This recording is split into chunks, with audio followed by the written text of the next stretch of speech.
Nah, sekarang baru masuk ke laduni. Kalau di Ghazali, laduni itu berhubungan dengan proses belajar. Jadi meskipun istilahnya ilmu laduni, ini bukan berarti terus ada ilmunya sendiri. Makanya kalian lihat di peta sebelumnya ini tidak ada. Lupa ilmu laduni yang mana? Tidak ada. Ilmu laduni itu proses belajarnya. Jadi yo metodenya, kalau bahasanya kampus epistemologinya itu laduni. Bukan kok isinya apa ilmu laduni. Isinya bisa semua ilmu tadi. Apa ada Pak ilmu laduni yang isinya fisika misalnya? Sama Allah dianugerahi ilmu fisika, ada. Saya tidak tahu laduni apa tidak. Zaman saya dulu di Jember ada pondok pesantren Al-Hasan. Kiainya namanya Kiai Muzammil. Beliau ini tidak pernah sekolah, SD sampai kelas 4. Cuma otodidak belajar sendiri ilmu falak. Sampai kemudian bisa bikin teropong bintang sendiri. Dan sekarang jadi tempatnya mahasiswa-mahasiswa praktikum.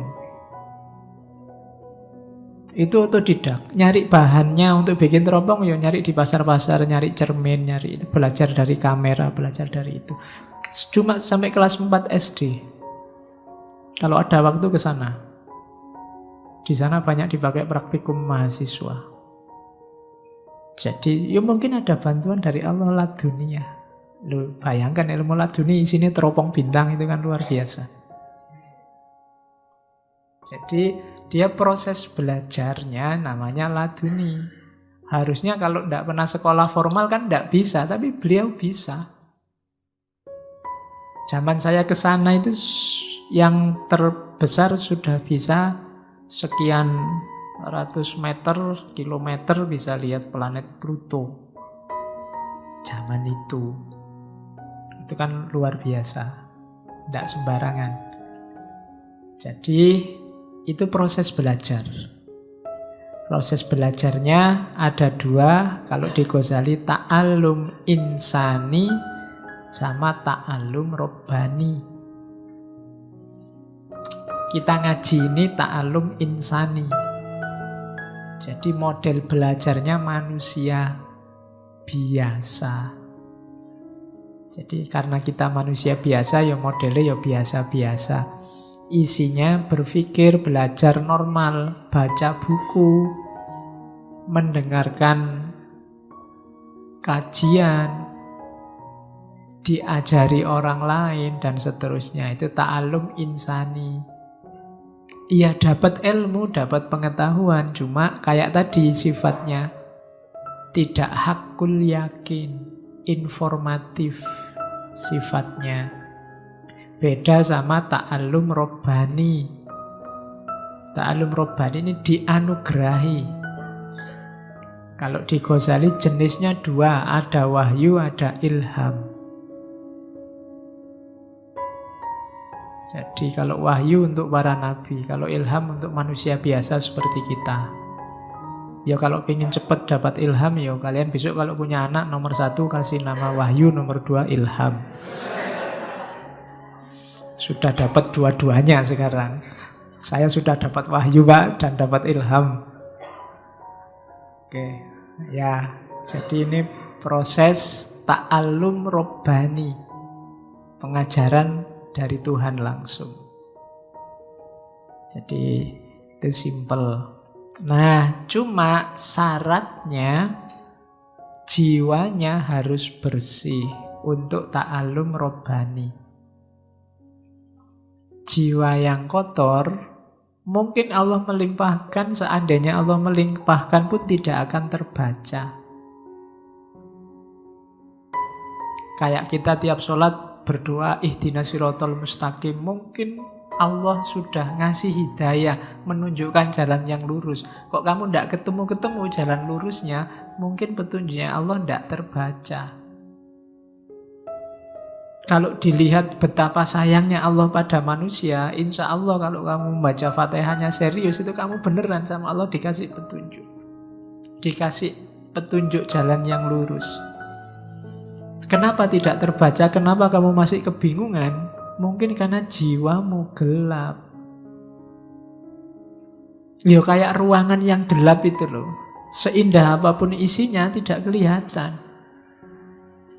Maka kita butuh jiwa yang jernih, katanya Ghazali.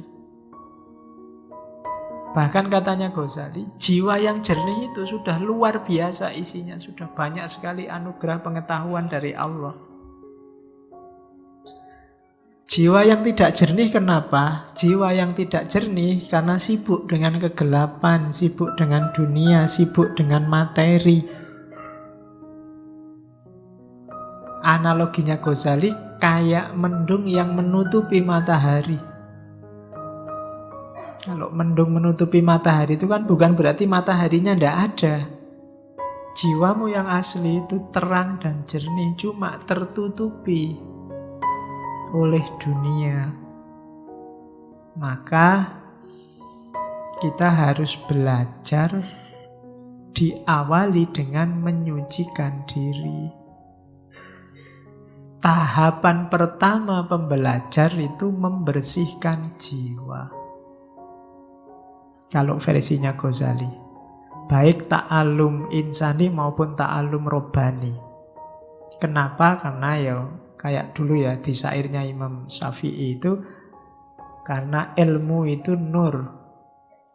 Jadi annal ilma nurun wa nurullahi la yuhdali asin. Dan cahayanya Allah tidak akan bisa jadi petunjuk bagi orang yang suka maksiat, karena maksiat membuat hati gelap. Kalau hatimu gelap ya hidayah seperti apapun tidak akan terbaca. Bukan Allah tidak ngasih, kamu yang tidak bisa baca. Jiwamu gelap. Maka syaratnya orang belajar yang pertama membersihkan jiwa. Atau kalau jiwanya sakit karena dunia, menyembuhkannya dulu. Makanya katanya Ghazali, penting syaratnya orang belajar itu mengenali penyakit jiwanya. Jiwamu ada penyakit apa yang menggelapkan? Dikenali dulu terus diobati, baru kamu belajar. Kalau tidak ya susah. Cahaya masuk. Jangan-jangan itu yang membuat kalau kamu baca bukunya paham, wong akalmu jalan, tapi bukunya ditutup lupa. Tidak ada yang nyantol satupun. Mungkin karena dalamnya gelap. Pengetahuan banyak, ngaji ini aja sampai berapa, hampir 100 berapa sesi. Tapi yang tersisa berapa sekarang? Yang nyantol di sini paling kamu lupa. Banyak yang lupa. Jadi ditanami terus tapi tidak tumbuh-tumbuh. Itu mungkin karena jiwanya gelap. Karena alatnya ilmu laduni itu jiwa. Nah, asumsi-asumsinya. Kalau di Risalah Ladunia berarti ilmu laduni itu ilmu yang dilimpahi oleh Allah. Berarti dia berasal dari luar diri yang dimasukkan ke dalam diri. Asumsi yang kedua, usahanya bukan usaha insani, tapi usaha ilahi. Karena dikasih, maka manusia bukan mencari ilmunya, tapi menyiapkan dirinya agar layak untuk dikasih. Jadi untuk dapat ilmu laduni itu tidak bisa ditransfer. Tidak bisa, kamu tak transfer ilmu laduni itu tidak bisa. Kenapa? Karena syaratnya adalah kita menyiapkan diri kita agar layak ditransfer oleh Allah. Makanya syaratnya ya nanti ada mujahadah, pembersihan diri, dan seterusnya. Yang ketiga, ilmu laduni itu isinya apa, muatannya apa, tergantung yang ngasih. Jadi maka jangan heran kadang-kadang orang tidak ngerti apa-apa tiba-tiba bisa ngomong apa. Ada wali yang tiba-tiba bisa ngomong bahasa Inggris, meskipun tidak pernah kursus bahasa Inggris, ya mungkin bisa. Kalau itu memang laduni, dilimpahi Allah kemampuan bisa ngomong bahasa Inggris. Kalau Allah sayang padamu, pas mau tes TOEFL itu kamu dikasih laduni bahasa Inggris. Ya, jadi kalau pas butuh, pas dapat. Nah itu laduni, tergantung Allah yang ngasih. Ya mungkin saja kalau Allah mau. Cuma syaratnya pasti tidak simpel, apa pembersihan jiwa. Dan Allah yang tahu apa butuh kita.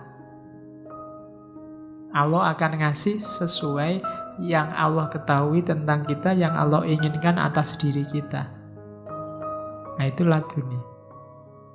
Asumsi-asumsinya itu. Medianya kalbu. Sebenarnya nulisnya nggak pakai K, bahasa Indonesia jadi K.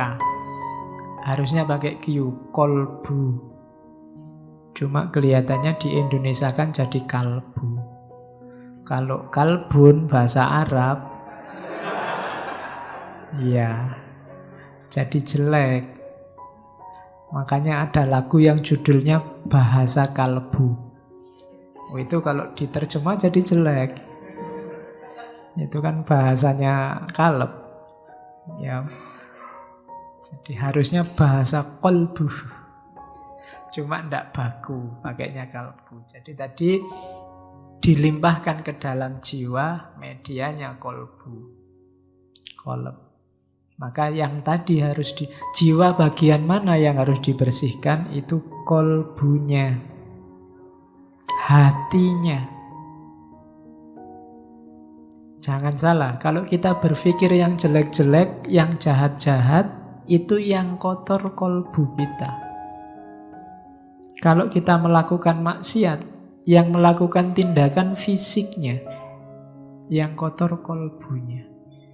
Karena efeknya ke dalam. Makanya ada orang bilang, jangan suka jahat, jangan suka maki-maki, nanti hatimu yang kotor. Kalau kamu maki-maki orang, jangan dikira yang rusak dia yang kamu maki-maki, tapi kamu yang maki-maki. Kenapa? Hatimu.